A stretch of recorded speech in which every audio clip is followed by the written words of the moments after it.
well. How about yourself? Okay. Just tell me when you're ready. I think we're all ready. Everybody's ready? We're live. Do I need to repeat my name again? Yes. Yes, please. Okay. My name is Etta Lopresti, L-O-P-R-E-S-T-I. I'm the Indian River County Emergency Management Coordinator. We do know that Hurricane Matthew is bearing down on us.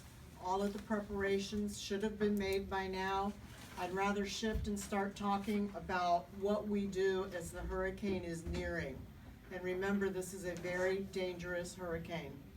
I understand that this is a very tense time for all of us and want you to know that we have trained operators in our Emergency Information Center that are available to take your questions continually throughout this entire event. That phone number is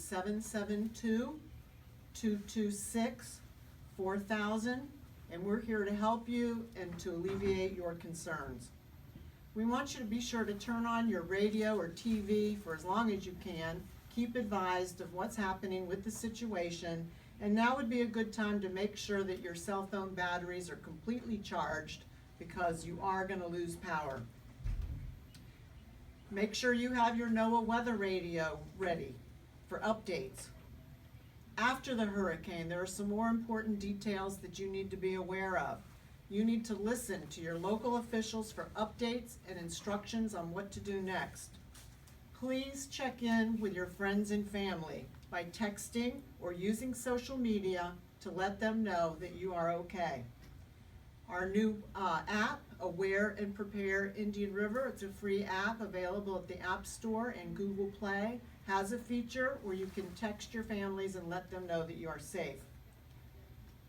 After the event, we will have crews out there to determine if it's safe to return or not. And once that is determined, we will issue the all clear.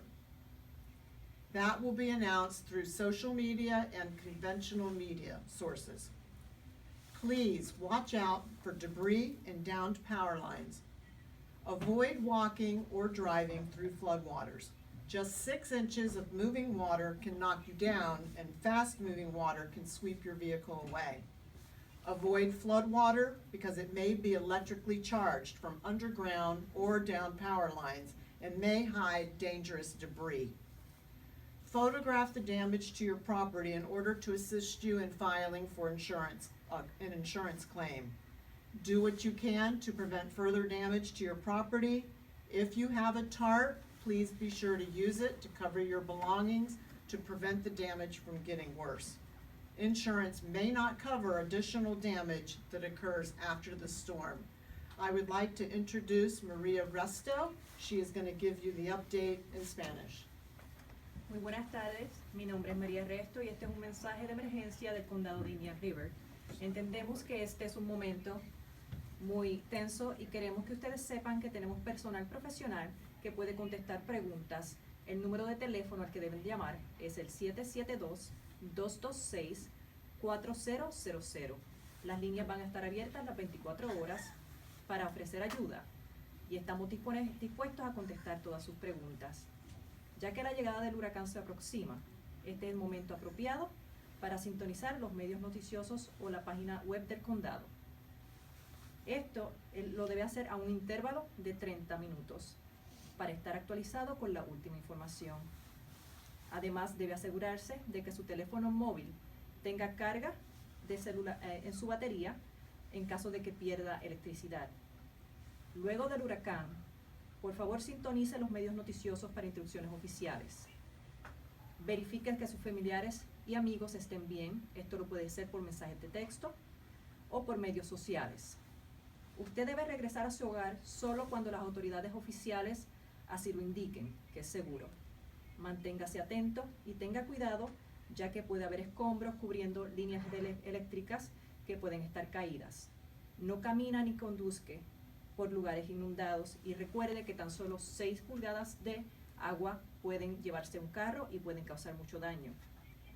También las aguas inundadas pueden estar electrificadas por corrientes y cables eléctricos caídos. Tome foto de todos los daños que tenga su propiedad y haga lo que pueda para prevenir daños adicionales. Además, el condado de Indian River tiene un una aplicación de teléfono móvil que se llama Aware Indian River, y esto lo puede verificar tanto para teléfonos en su Play Store y teléfonos móviles de Apple.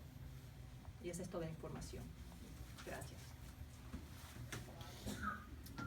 Well, folks, it's a little after 2 o'clock, and we've been telling you for well over 24 hours now that we expected conditions here in Indian River County to deteriorate around 2 o'clock.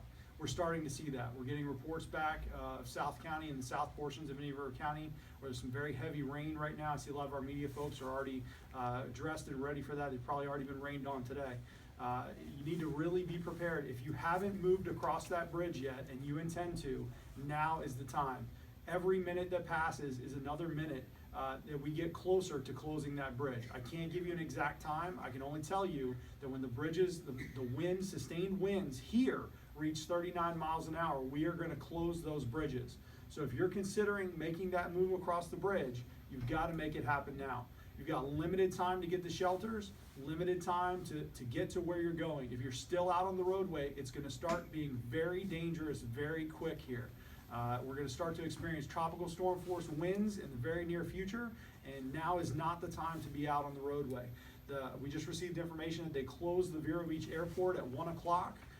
The tower is closed, the runway is closed, they're not accepting any more traffic over there, and you know, we're very concerned that people are still on the move.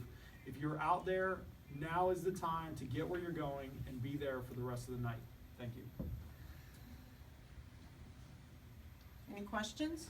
You mentioned the bridge. I mean, do you have like a specific time when you think that you would be closing the bridge? It's going to be later this afternoon. I can't tell you exactly when. You know, if the winds pick up in the next 2 hours, it could be 4 p.m. If it takes a little bit longer for the hurricane to make its way up the coast, it might not be until 7. I don't know that time yet, but I can tell you when it hits 39, we're closing it, and there's going to be no more traffic in either direction on those bridges. Do the shelters close, and if so, at what time? For Can Red Cross. anybody just walk in at any point? I know that once the winds reach a maximum amount, eventually those doors are gonna be shut and sealed, and I would doubt at that point that somebody would be walking in. I'm sure they will take someone as long as they possibly can safely do so. Do you have a specific time when people should really brace for this storm and not be near the windows? Do you have any timing in terms of that as well? I mean, it's going to be later this afternoon, later this evening. We're really going to start to feel it. You're going to start to experience tropical storm force winds in the next couple hours. So be careful, be cautious, be protected. What advice would you give to those who are traveling right now on the roadways, headed north, maybe out of state, or maybe headed west to Tampa, Naples, Bonita? I would say if you haven't made the decision that you're gonna leave the county and go somewhere else, it's probably too late. You need to get somewhere safe and be there. Shelters are still open, shelters are still accepting people. If we need to make more room, we'll make more room. But if you haven't made the decision to leave, if you're thinking about going to Tampa and you're still thinking about it, it's probably too late to make that decision. Earlier you mentioned the National Guard was here, so could you briefly explain why they're here and what their purpose is? You guys wanna talk about that? Yeah. Sure. The governor activated the National Guard. He recognizes that there's every indication there's gonna be severe damage up and down the east coast of Florida and some areas inland. He needed to maximize the workforce. The National Guard was available. He exercised his authority to do that. He's ready to dispatch the National Guard to that area that's impacted the worst with the greatest force multiplier to take care of those immediate needs. He is working through the State Emergency Operations Center. We are in constant contact with the State Emergency Operations Center, and so we're sharing information, and that's part of the job of the state government is to support local efforts. How many members of the National Guard are here on standby in our county? I know the two that are in the EOC, and I'm sorry I don't know their field sources, but after this conference, I can have one of them come visit with you. Any other questions? Could you talk about, now that the storm is approaching, what it is that you guys will be doing at the EOC? At the EOC? Yes. It's a continuation of what we started earlier today, is we're preparing our activities for after the storm. We wanna make sure that all those folks that are ready to government workers to go out and check those locations. We know that we have low-lying areas and they flood routinely. We know that we have certain areas that may have more damage. Our effort is try to get the infrastructure up as quickly as possible, try to get the community back in line as quickly as possible, and that would include making sure that roads are open, making sure that the power is on and the utilities are working, because it's our effort, as soon as it's reasonably safe, we want to let people get out of their shelters, go back to their homes, and we want to make sure that this community comes back to life very quickly.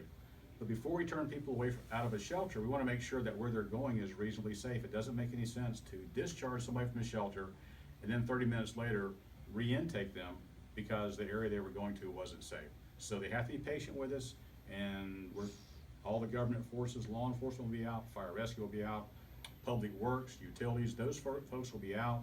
The cities are working jointly with the county to share that information, and as soon as it's safe, we're discharging people from shelters. What are the priority areas in the county for when, if there is power that's going to be power interrupted, or there is something type of power that's interrupted, which will be the areas that you guys target first for reconnections?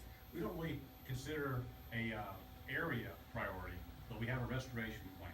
And that restoration, the restoration plan would be to energize US 1, State Road 60, and County Road 512. Those roads they connect as main arteries through the community. They also connect to 95, so if we have resources coming in from out of the county. In addition to that, on those major areas, we have hospitals, we have government centers, we have pharmacies, we have fuel stations, we have places that provide food services, grocery stores, and it just makes sense to try to get those up and going quickly. In addition to that, we'll have places on those routes after the storm. We'll be setting up sites for, if we qualify for individual assistance and for the community, which is a good likelihood that's going to happen, that people will be able to go to these locations and begin to get those immediate aids that they need. Keon, I wanted to address something that you had asked. You asked what we're doing here in the EOC. Of course, we're also monitoring the storm as it continues to come into our county. And one of the things that I've focused on is getting information back from those patrol deputies that are out on scene. So if you follow our Facebook page, whether it's the EOC page or the Indian River County Sheriff's Office page, you'll see updated photos from the beach, from our folks that are out on patrol, and I'm continuing to receive those in. We know people are curious. We know that the media is curious. You want to get those photos, but we want everybody to be safe. We don't want folks riding over to the beach just to see what's happening. You could get stuck over there. We don't want folks riding around just to see what the hurricane is like. We do have folks out there on patrol. I'm trying to get as many photos and pictures and videos and things back that I can. And when I get those in, I will publish those out on our social media so you can see what's going on. Everybody's curious. We know. We're going to know what's happening. We'll get that out to you as soon as we can, okay?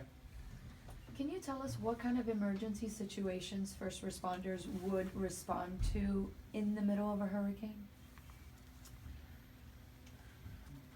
There will come a time where emergency responders can't respond. The wind speeds will be so great, it'll be unsafe, it'll just tip their vehicles over.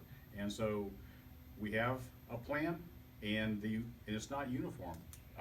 It has a lot to do with, we know what the wind speeds are, but the wind speeds and the rain and those types of weather events may be different closer to the coast. And law enforcement and fire rescue cover all the way to nearly Yeehaw Junction. And so the wind speeds on the west side of 95, where many people live, may be different. So there will come a time in all reality where some of the station officers will I'll make some announcements that we're going to lockdown. But we also have, in the real world, we have some customers that we know that have serious medical conditions that may be 3 blocks from the station. And we're going to do the best we can to take care of those folks. I know in years past, we've had people have had some significant medical emergencies in the middle of the storm, and I think that our law enforcement and fire rescue folks have done some heroic things in the past to try to do the best they can for this community, but there will come a time where we can't do that. Thank you all. We don't have an updated for the next conference, but I will send out, as soon as we plan the next conference, I'll send it out to you in your email. Okay? Thank you. Thanks for your time. Thank you.